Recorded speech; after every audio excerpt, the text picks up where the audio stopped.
আপনারা অবগত আছেন, খোকসা থানা গেটে দাঁড়িয়ে সর্বপ্রথমে রাজু ভাইয়ের উপর যে হামলা হয়েছে এখন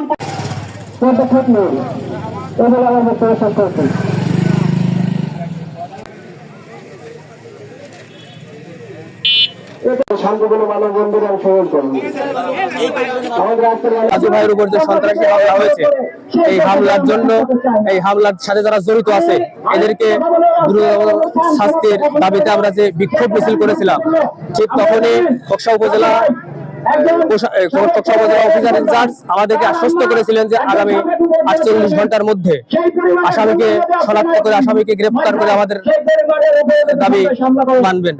আজকে 48 ঘন্টা অতিক্রম হওয়ার পরেও আমরা দেখছি যে কোনো অফিসার ইনচার্জের কোনো কার্যক্রম সফল হতে পারে নাই। তাই আজকে আমরা খোকসা উপজেলাবাসী নাফিজ আহমেদ খান রাজু ভাইয়ের যে হামলা হয়েছে এই হামলার প্রতিবাদে আজকে এখানে শান্তিপূর্ণ মানববন্ধন করছি।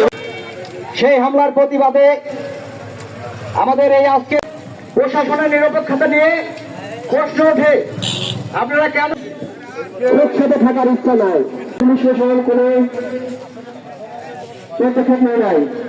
আমাদের ছাত্র দলের সাবেক ছাত্র নেতা নাফিজ আহমেদ খান রাজু ভাইয়ের উপর যে আক্রমণ হয়েছে, সন্ত্রাসী হামলা হয়েছে, এখন পর্যন্ত আমরা কোনো যে দাবি রাখছিলাম সেটার কোনো বিচার পাই নাই। আমরা গত শুক্রবারে আলটিমেটাম দিয়েছিলাম 24 ঘন্টার। খোকসা থানার ওসি এখন পর্যন্ত কোনো আসামি অ্যারেস্ট করে নাই এবং সে সর্বোচ্চ ব্যর্থ। সে খোকসাতে আসার পর থেকে সন্ত্রাসী, চাঁদাবাজি, ডাকাতি বেড়েই চলছে। এখন পর্যন্ত কোনো কেসের কোনো আসামি ধরা পড়ে নাই।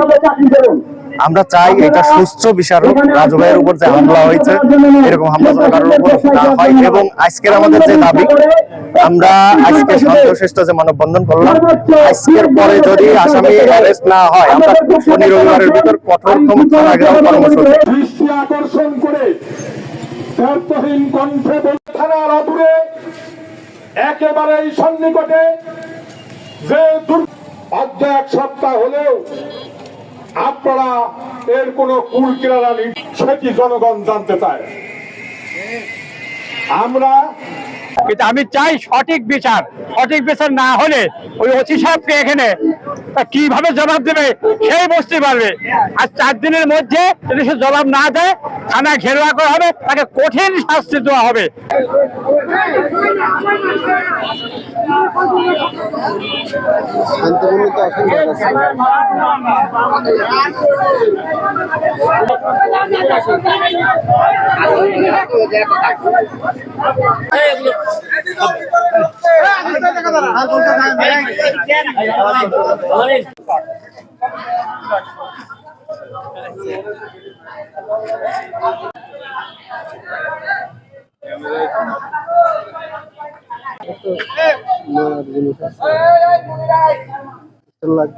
আসা যাবে